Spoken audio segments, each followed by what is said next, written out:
r/NoSleep. Posted by u/suckerfocooch. I burned a haunted painting, but the ghost isn't going away. I screwed up. This is a warning. Hey! My name's Logan. I recently moved into a new house, and something really weird has been going on. It started the day we moved in. My room is up the stairs, and when I go up them, I come face to face with an oil painting at the end of the hall. Not that bad or surprising, but that was the only piece of furniture that came with the house. I found that a little weird. It was actually a pretty gorgeous painting. It was of a woman leaning down off her balcony to caress a rose bush. It looked to be from the Renaissance era, maybe even worth something. As we moved in, I started to really like the painting. I stood and studied it for a half hour one time, which is definitely obsessive, but I don't care. It was so pretty I couldn't help it. The woman was blonde and lithe, pale skin and dark eyes. If she was real, I would marry her. Then my stuff started going missing. My sister, Jessica, noticed it too.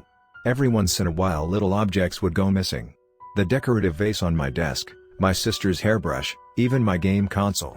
We became worried about home intruders and installed a few alarms, as we have no parents and are both not very athletic 18-year-olds.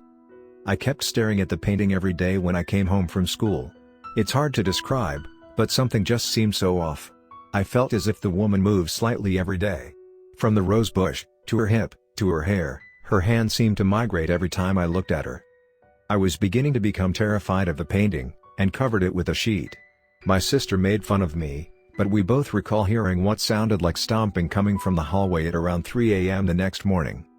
I lost sleep for the next week after that, as the stomping returned at precisely 3 a.m. each night. I was terrified, my blankets pulled up to my chin and my trusty baseball bat beside me. My sister slept in my room after that week, both of us too afraid to be alone. After around a month of missing items and stomping noises, we called the police.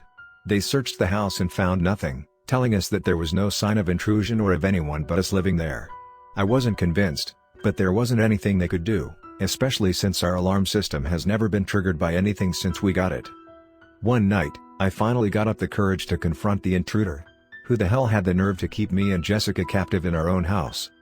I slowly opened the door, baseball bat and gripped in my sweaty hand, and entered the hallway. The woman from the painting was right in front of me, clear as day. She stopped stomping and stared directly at me, rage distorting her beautiful features. "Why did you cover my painting?" she screamed, grabbing me by the shirt. "Let me see, damn it." I'll be the first to admit that I pissed my pants and passed out. When I woke up, it was morning, and she was gone.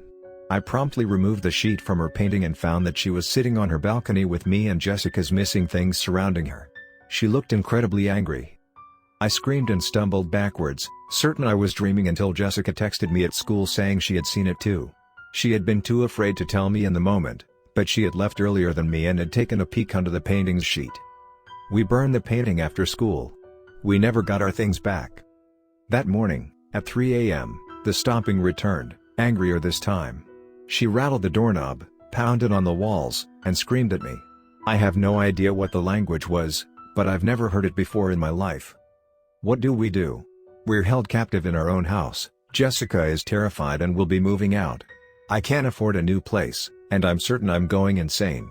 I can hear her rattling the doorknob as I write this.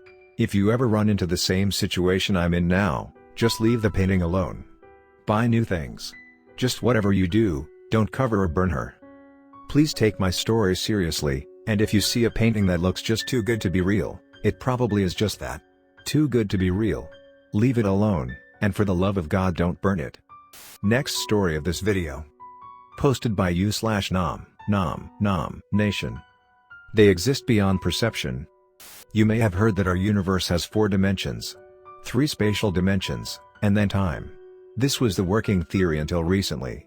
It's now understood that, whilst time is one of the 5 dimensions, there are 4 spatial dimensions. Only 3 are truly comprehended.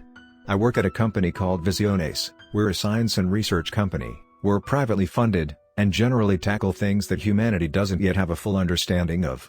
Our aim has always been to bridge those larger gaps in our knowledge. I work in the outreach/public monitoring department. Some of what we do involve members of the general public, who don't quite know they work for us. But my exact field is an important context, And even being that specific is a little risky. I don't want this tracked back to me if my superiors find this. As far as I'm aware, very little information about our company is kept from me.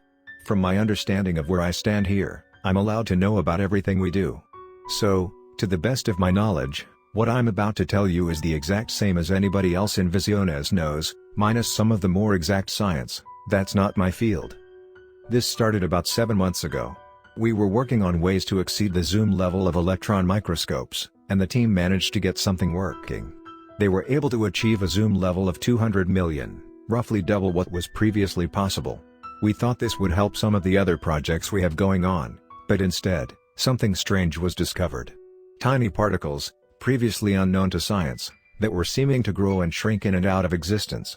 No energy transfer, it seemed as though these little things were breaking the laws of physics, and creating energy from nothing, and destroying energy to become non-existent. Due to the unknown origins of this particle, we refer to it internally as the null particle. The first hypothesis was that as one particle dies, another is made. It would explain where the energy is going/coming from. But this theory was quickly tossed aside in favor of another, the idea that our world might just exist on more spatial dimensions than we realized. This sounds like an extreme jump to a conclusion, but all other possibilities were, well, impossible. I'm a fan of the Sherlock novels, so to quote Sir Arthur Conan Doyle, when you have eliminated all which is impossible, then whatever remains, however improbable, must be the truth. Think of it this way, if you are a 2D person, living in a 3D world, your entire perception is just a two-dimensional cross-section of what's really out there. If a sphere were to roll through this cross-section, you wouldn't see the sphere as a whole, you'd see slices of it as it moves through. From your perspective, there's a 2D circle, that slowly grows from nothing, and then slowly shrinks to nothing once again. I hope I haven't lost any of you with that. But that explanation almost perfectly translates to 3D 4D. A four-dimensional shape passing through our 3D cross-section that we perceive, would look like a three-dimensional shape growing and shrinking, or more likely even morphing and contorting. The next thing I knew, Visiones were working on ways to view into or move through this newly discovered spatial dimension, using null particles. Most of our funding has been going into this for a while now, and it seemed to pay off last month. We had developed something that can push things on this fourth axis. It looks as simple as a round metallic platform. It doesn't appear to move from our perspective, because it isn't pushing objects in a direction we can perceive as humans. Last month was the first successful test. The platform was able to push a wooden chair through. It appeared to slowly lose features, the back, the base, the back two legs, and finally the front two legs. This is exactly how we had expected it to look visually. But the amazing part was that the chair didn't come back. We had successfully proven that this chair had gone somewhere beyond our vision. We tried to pull the chair back, but it was unsuccessful. It seems the chair didn't stay on the platform as it moved through the fourth axis. It had moved through multiple axes at once. Think moving diagonally, but on 4 dimensions at once rather than 2 or 3. A later model corrected this fault. A week ago was the first test on the corrected model. This time we sent through a camera, with a live video feed. What we saw is almost beyond description, and petrified every one of us in that room to our core. None of us wants the company to continue with this project, but we all know something has to be done. You see, everything outside of our 3D field of vision, we call beyond perception. We call it that for obvious reasons. We all exist on this single 3D cross-section, anything past that has been beyond our perception since the dawn of everything. So beyond perception has become what we call everything that lay along this fourth axis of our universe. We pushed the camera in slowly. We have to be careful objects are pushed and not rotated along. Rotating causes inside/outsides to behave in extremely hard to predict ways. Essentially, anything inside the object can quickly spill out, as only the outside moves along through into beyond perception, leaving the insides here. This would, of course, break the camera, so we had to be very gentle. The first thing we noticed on the screen were holes beginning to develop in the floor, walls morphing, and objects seeming to shrink. This is all expected. If nothing changed, we'd actually be more concerned, as it would mean our world stretches to infinity. What we're seeing in this change is exactly what I spoke about earlier, a sphere moving through a 2D cross-section, except now, the cross-section is moving through the sphere instead. What we were not expecting is sentient life. As the world morphed on the screen, and we watched our own skin seem to disappear into nothing, something was growing. The cross-section was moving over objects that don't intersect with where we exist at all. Except this wasn't an object. As the creature grew to full size, we stopped the machine pushing the camera. We got a good look at this thing. It was gray and tall. Very tall. It was almost humanoid, but the proportions were off. It didn't seem to have eyes at first, and it seemed to only have one arm, but two legs. That's when an arm appeared to grow out of it. We checked, the machine was definitely off.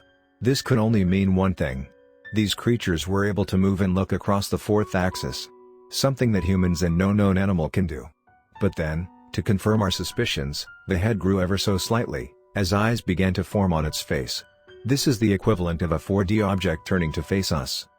We stood staring at the screen, nobody saying a word. The creature vanished, and reappeared closer to the camera. This meant it had used the fourth axis to hide from us as it moved. Whether this makes the creature intelligent, or was just a fluke in its walking pattern, we don't know. But we do know that it knew something was off, as the next thing it did was pick up the camera. This must have caused the camera to rotate slightly on the fourth axis, as we immediately lost visual. We've not broken any new research or discovered more in the past week. We don't know how long these things have lived alongside us on Earth. But we know they can always see us. Like us, watching 2D characters on a TV. They can always see into our 3D space, but we can't see out of it. Our contact wasn't long enough to know how malicious they are, but we don't really want to find out.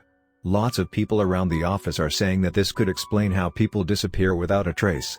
Of course, that's just speculation, but what they're saying has a lot of truth to it. Any of these creatures could grab anyone at any moment, and pull them through into beyond perception. There is nothing stopping them. Nobody on the team has gone missing, so there's that. It's about the only thing giving me any emotion besides dread right now, knowing that they aren't actively coming for us. At least not yet. We want to send a human through to make first contact, but we can't imagine anyone would be willing.